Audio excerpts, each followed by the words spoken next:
FBR के circular number 3 और Lahore high court के डिसीजन के बाद क्या 7E का जो इनकम टैक्स है ये हमने टैक्स रिटर्न के साथ पे करना है, या ये जो सर्कुलर है सिर्फ और सिर्फ at the time of sale of property apply होगा। ये छोटी सी क्लैरिटी को आज के इस टॉपिक के अंदर हम इसको स्टडी करेंगे। आप देख रहे हैं प्रैक्टिकल लर्निंग हाउस, मैं हूं फ़हीम महबूब। वापस आते हैं टॉपिक के ऊपर। 7E के हवाले के डिफरेंट तरह की जो थ्योरीज हैं, जजमेंट्स हैं, एक्सप्लेनेशन है वो अप्लाई हो रही हैं और इसके ऊपर हम डिफरेंट लेक्चर्स भी देख चुके हैं। तो एक जो कन्फ्यूजन अभी ये आ रही है कि डिफरेंट कमेंट्स बुक्स पे डिफरेंट लोगों के क्वेश्चन आ रहे हैं, व्हाट्सएप पे भी क्वेश्चन आ रहे हैं, लोग कॉल भी करते हैं कि ये इसके हाई कोर्ट के डिसीजन के मुताबिक, और अक्सर हम जो सोशल मीडिया उस पर भी देख रहे हैं कि हाई कोर्ट के डिसीजन के मुताबिक तो जो 7E का जो टैक्स है वो ख़त्म कर दिया गया है। तो ये छोटी सी क्लैरिटी हम लेते हैं कि जो हाई कोर्ट का डिसीजन आया था, एक तो वो डिसीजन पहले आया हुआ था, इससे पहले जो लेक्चर था उसमें मैंने एक्सप्लेन किया हुआ है सारा कि हाई कोर्ट का डिसीजन क्या है, वो आप देख लीजिएगा। ये जो डिसीजन है ये इस सर्कुलर से पहले आया हुआ है। उसमें उन्होंने ये कहा है कि फेयर मार्केट वैल्यू पे टैक्स पे नहीं करना, लेकिन कॉस्ट की बात नहीं हुई। मतलब ये है कि कॉस्ट पे तो टैक्स देना है, फेयर मार्केट वैल्यू पे टैक्स नहीं है।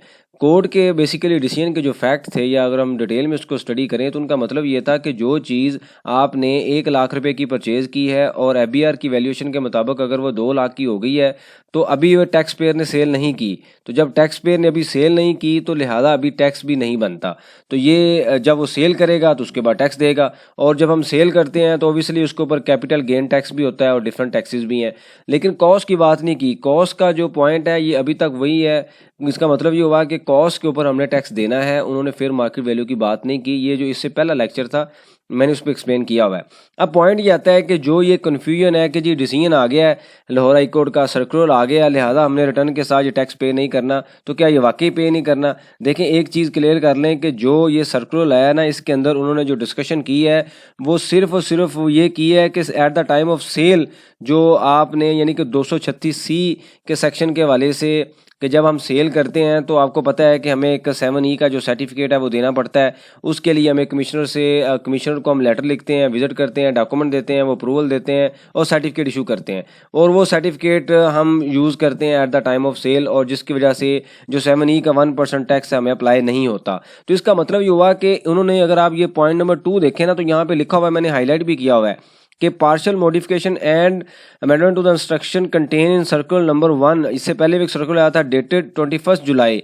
It is in the cases of falling under the domain of the honourable Lahore high court. इसका मतलब ये हुआ कि जो सेल करते हुए, इसके ऊपर भी खैर डिफरेंट तरह की थ्योरीज हैं। अभी तक जो लैंड रिकॉर्ड डिपार्टमेंट इस पर एग्री नहीं हो रहा, क्योंकि उनके इंटरनल डॉक्यूमेंट ने उनको नहीं बताया। एक डिसीजन आता है एफबीआर की तरफ से, फिर एक जो डिपार्टमेंट होता है वो अपने सब डिपार्टमेंट को बताता है कि ये काम आप ऐसे करें, एक डायरेक्शन देता है। तो अभी तक लैंड रिकॉर्ड डिपार्टमेंट ने अपने सब डिपार्टमेंट्स को खैर अभी तक वो नहीं बताया, तो इस वजह से अभी तक लोग 7E का जो टैक्स है 1% वो पे कर रहे हैं। तो इस ऑर्डर का कोई माना नहीं है, कोई इसके ऊपर इम्प्लीमेंटेशन नहीं है। बहरहाल इसका मतलब ये हुआ कि ये जो कोर्ट का डिसीजन है सिर्फ और सिर्फ at the time of sale 236C के हवाले से जब हम बात करते हैं तो उस टाइम ये अप्लाई होता है, क्योंकि ये टैक्स हम सेल के टाइम पे करते हैं और उस टाइम पे हमने 7E का सर्टिफिकेट नहीं लेना। लेकिन ये भी मैं आपको बता दूं कि जैसे मैंने अभी पहले डिस्कस किया है कि इम्प्लीमेंटेड नहीं है। तो अब ये चीज़ क्लियर हो गई कि हमने रिटर्न के साथ जो टैक्स है वो पे करना ही है कॉस्ट पे। इससे पहले लेक्चर में मैं बता चुका हूँ वो कैसे पे करना है, हम डिस्कशन कर चुके हैं। ये रिटर्न का फॉर्म मैंने ओपन किया है, उसके बाद आप रिटर्न पे फाइल रिटर्न पे क्लिक करें, रेलिवेंट पीरियड सेलेक्ट करें। जैसे आप पीरियड सेलेक्ट करेंगे तो एक नया टैब इंसर्ट किया गया है, जो अभी हमने पहले भी इस लेक्चर से पहले भी डिस्कस किया है। ये 7E का जो टैब है कैपिटल एसेट का, तो यहाँ पे आके आप प्रॉपर्टी ऐड करेंगे और कोर्ट के डिसीजन के मुताबिक जो कॉस्ट वैल्यू है और फेयर मार्केट वैल्यू हम सेम रखेंगे। अगर किसी की 5 मिलियन कॉस्ट है तो 5 मिलियन ही फेयर मार्केट वैल्यू है। इसके ऊपर कुछ सर्टन एग्जाम्पशंस हैं, वो हम इससे पहले देख चुके हैं, उसको भी हम स्टडी कर चुके हैं कि कौन कौन सी एग्जाम्पशन है, क्योंकि इस पर हम डिस्कस करेंगे तो लेक्चर काफ़ी लंबा होगा। अभी जो हमारा टॉपिक था मैं वापस उसी पे आता हूँ कि क्या कोर्ट के डिसीजन के बाद सर्कुलर नंबर 3 के बाद हमने लाहौर हाई कोर्ट के ये जो रूल था क्या 7E का अप्लाई नहीं होता?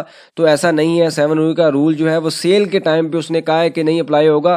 किस में? अगर आप लाहौर हाई कोर्ट की डोमेन में फॉल कर रहे हैं, उस एरिया में, उस जुरिस्डिक्शंस में फॉल कर रहे हैं। अदरवाइज आपने पे करना है। तो ये भी अभी तक इम्प्लीमेंटेड नहीं है, लैंड रिकॉर्ड डिपार्टमेंट इसको फॉलो नहीं कर रहा, लेकिन रिटर्न का जो पॉइंट है वो वहीं पे ही है, वो वहीं पे ही रिमेन्स है। वही हमने रिटर्न के साथ जो कॉस्ट के ऊपर टैक्स पे करना है, इससे पहले लेक्चर में हम डिस्कस कर चुके हैं, उसको आप देख लीजिएगा वरना लेक्चर लंबा होगा। इससे रेलिवेंट कोई क्वेश्चन हो आप मेंशन कीजिए, उसके ऊपर हम डिस्कशन करेंगे ताकि जो लर्निंग का प्रोसेस है कंटिन्यू रहे। थैंक यू वेरी मच, जज़ाकल्लाह।